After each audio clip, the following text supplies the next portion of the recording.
Et on retrouve comme promis notre expert David Derry. Vous allez nous présenter un actif et le passer à la loupe.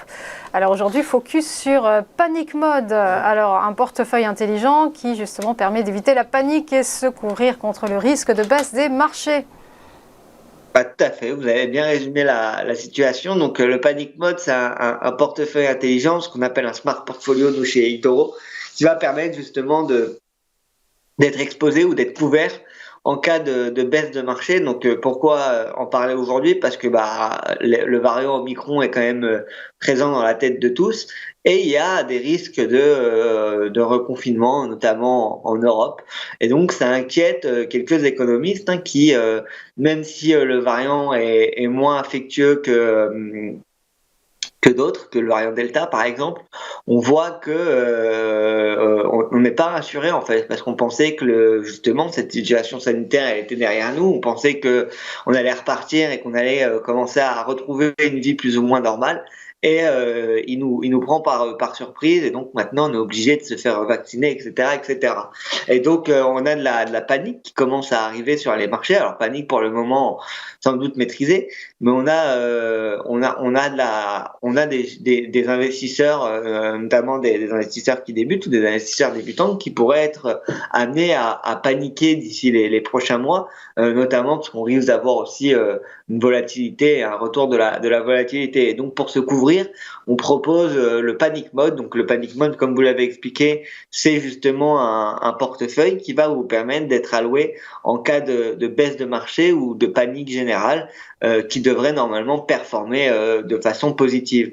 Alors c'est un portefeuille qui va comporter beaucoup d'ETF et qui va comporter des ETF, notamment le VXX, donc qui est l'ETF qui va représenter les performances du VIX, ce fameux indice de la peur. On va retrouver des ETF américains, notamment le GLD, qui va vous permettre d'investir sur l'or, le SPY qui va vous permettre d'investir sur le SP500, le TLT qui va vous permettre d'investir sur les bons du trésor. Et donc, on a comme ça un portefeuille qui est composé d'actifs qui devraient normalement surperformer les marchés en cas de baisse ou de crainte. Et donc, c'est un portefeuille qui est composé de 8 instruments. À part l'US dollar, il est composé uniquement d'ETF.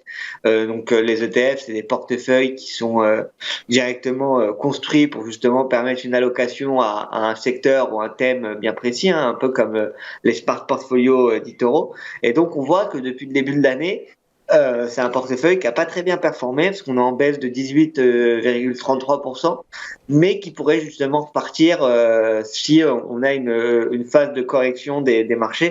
Là, on le voit, si vous voyez en 2020, début de l'année 2020 et notamment au mois de mars 2020, quand les marchés avaient bien corrigé pendant le Covid, ce portefeuille-là gagnait 30%. Et donc c'est vraiment un portefeuille qui permet la couverture et qui permet d'essayer d'avoir de la performance, notamment dans des périodes compliquées, hein. Et donc c'est un portefeuille qui a connu un drawdown journalier maximum de 2,78%, un drawdown journalier maximum à l'année de 23,16%. Et donc pour ceux que ça intéresse, ils pourraient suivre ce portefeuille et éventuellement à partir de 1 000 $ investir dessus pour justement se couvrir si les marchés étaient amenés à corriger plus violemment d'ici les prochaines semaines.